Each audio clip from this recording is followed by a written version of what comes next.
Як один гараж, двоє хлопців та купа божевільних ідей перетворилися на найдорожчу компанію у світі.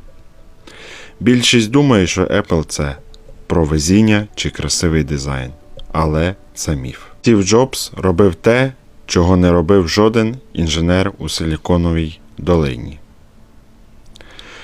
Він здійснював революції на перетині мистецтва та технологій. Дивіться на ілюстрацію. Сьогодні ми розберемо 5 головних бізнес-уроків із біографії Стіва Джобса від Волтера Айзексона, які ви зможете застосувати у власному проєкті вже сьогодні. Поїхали! Дивіться.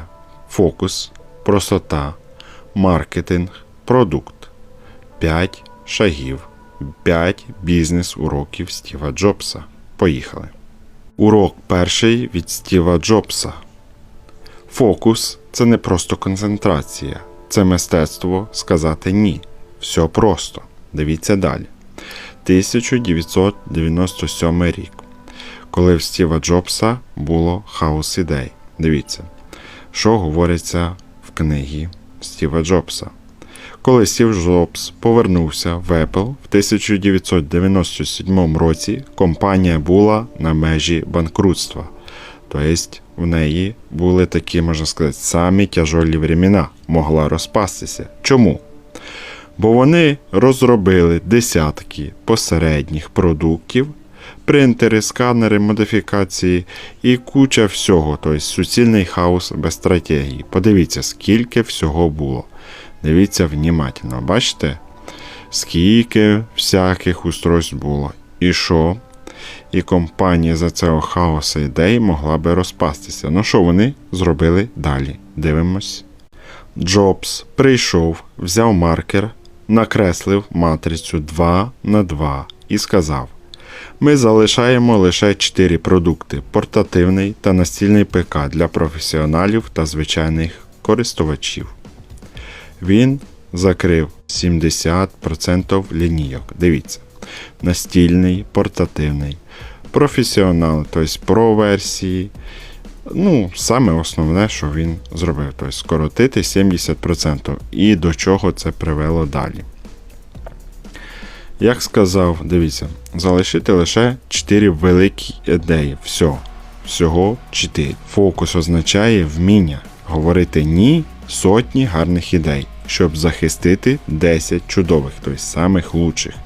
І дивіться, коли Стів Джобс, навіть в мене так же само раніше був iPhone 4 і 4S, і дійсно вони мені дуже сильно нравились, набагато краще, ніж то, що зараз виходить. Но з того моменту, коли вийшов iPhone 6, і потім далі пішли другі, вони мені менше почали нравитись. Но коли Стів Джобс був, ця ідея дуже хорошо робила. Це бізнес-урок, говориться о тому, щоб не розпилюватися на всі ідеї. Тобто, як він сказав вище, що він зробив? Оберіть 4 головних напрямки і доведіть їх до ідеалу. Тобто, чим саме і займався Стів Джобс. Урок другий.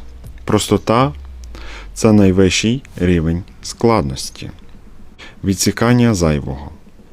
Справжня простота – це не відсутність деталей. Дивіться, індустріальний стандарт. Стандарт Джобса, який був на той період. Дивіться, справжня простота – це не відсутність деталей. Це глибоке розуміння суті. Створити складну систему, одну з 1000 функцій, от як тут, може кожен, от індустріальний стандарт. Далі, стандарт Стіва Джобса. А от залишити лише 10 найважливіших функцій – це мистецтво. Тобто, то, що робив Стів Джобс. Бачите, що написано? Справжня простота – це не відсутність деталей. Це глибоке розуміння суті. Тобто, то, що він і робив. Дивіться, еволюція інтерфейсу. Як все було. Помните, да? Що він відсік от, з лівої сторони. Куча кнопок, куча всього. Дивіться, що було далі. Подивіться на смартфон до Apple. То, що було. Дрібні кнопки, стілуси, складні меню. Тобто багато сложностей, багато того, в чому можна запутатись. Джобс викинув і створив мульті-тач інтерфейс. Він прибрав кнопковий хаос. Тобто було багато кнопок, стало 1 або 0. Як ви бачите тут, також і далі там. Теж бачите, мало кнопок. Це до стандарту, якого йшов. Від хаосу кнопок до єдиного екрану мультитач. Тобто, зразу от, як там було, потім там, і потім як тут стало. Всього лиш одна кнопка. Звучить головне правило Стіва Джобса. Продукт має бути інтуїтивним.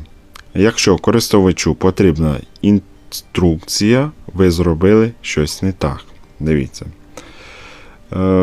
Тобто, телефон має працювати вже на рівні інструкцій, а не для того, щоб до нього йшла окрема інструкція.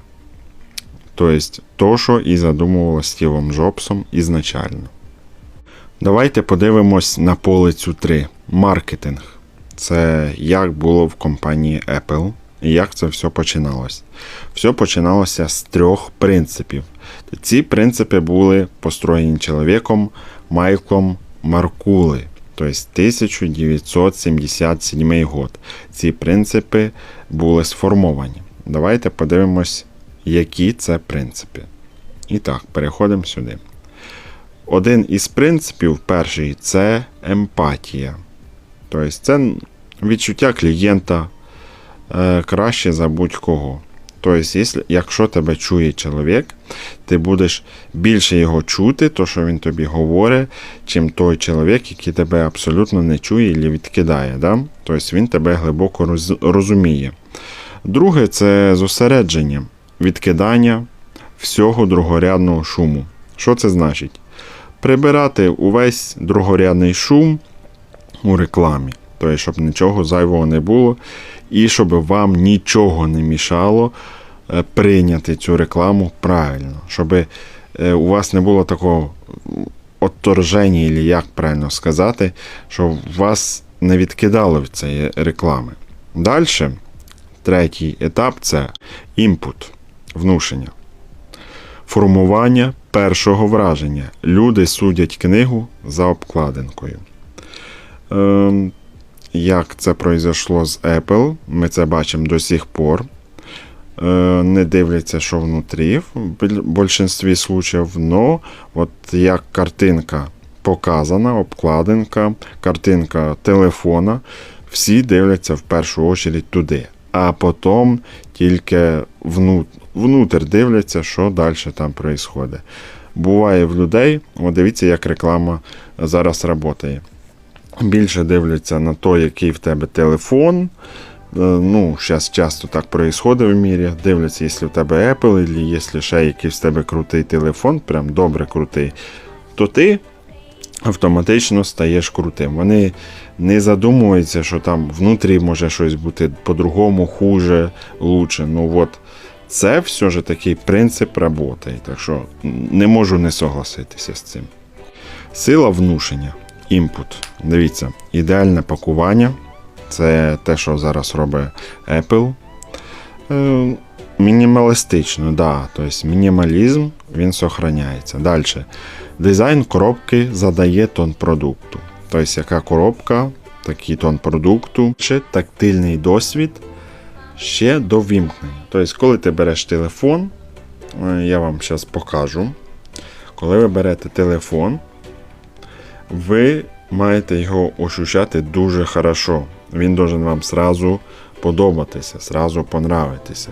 І тоді ви будете далі, можна сказати, після цього ощущення вже включаєте, вже перевіряєте, як він працює і так далі. Тобто, перше, що ви робите, це тактильно його берете. Якщо вам подобається, на то і працює компанія Apple. Давайте подивимось на епоху Джона Скалі, коли було падіння компанії Apple. Коли Джобса звільнили з Apple, компанію очолив Джон Скалі, людина з Pepsi. Компанія почала думати тільки про маржу та прибуток, забувши про інновації. Результат? Apple майже загинула. Коли головною метою стають гроші, якість падає, а бізнес вмирає. Бачите, да? Переважування терезів в бік грошей з тривожним червоним сяйвом. Бачите, да? Це тоді, коли була дуже велика епоха, коли Apple практично перестала існувати. Джобс вимагав навіть внутрішні плати ПК, щоб виглядали естетично. Хоч їх ніхто не бачить. Він казав: справжній Тесля не робить задню стінку шафи з поганого дерева, лише тому, що її ніхто не бачить. Бачите, який результат, да? Зараз ці ноутбуки, макбуки дуже хорошо виглядять. Да, може вони не самі лучші по характеристикам і по-другому, але все ж вони доволі естетичні. І так, ми переходимо до уроку 5-го. Неможливе. Давайте подивимось. Поле створення реальності. Ілюстрація. Що тут говориться? От тут зломуйте рамки можливості. Феномен поля створення реальності. Це такий феномен. Це така візуалізація гравітаційної воронки, як ви бачите. Далі. Викривлення очікувань. Погляд Джобса 2 тижні. Стандартний дедлайн 6 місяців. Дивіться, обсяг роботи і час вперед, який йде. Коли інженери казали, що на розробку функцій треба 6 місяців, Джобс дивився їм у вічі і сказав: у вас є 2 тижні. І вони це робили. Його незламна переконаність змушувала команди перевершувати власні межі. Харизма та незламна переконаність, що змушувала команди робити неможливе. Подвійна природа методу Джобса. Дивіться, світла і темна сторона. Світла сторона змушує людей перевершувати власні межі, досягнення історичних результатів. Темна – ризик токсичності та вигорання. Цей метод працює виключно з професіоналами вищої ліги. Найбільший шедевр. Головним шедевром Стіва Джобса був не iPod, не Mac і навіть не iPhone. Його головним шедевром стала сама компанія Apple. Структура та культура здатні створювати майбутнє навіть після його смерті. Подивіться, який футуристичний вигляд має Apple Park. Напишіть у коментарях, який із 5 уроків найбільше відгукнувся саме вам. Підписуйтесь на канал, ставте лайк та пам'ятайте, змінюють світ лише ті, хто достатньо божевільний, щоб вірити, що їм це під силу. До зустрічі в Васильєв Лайф.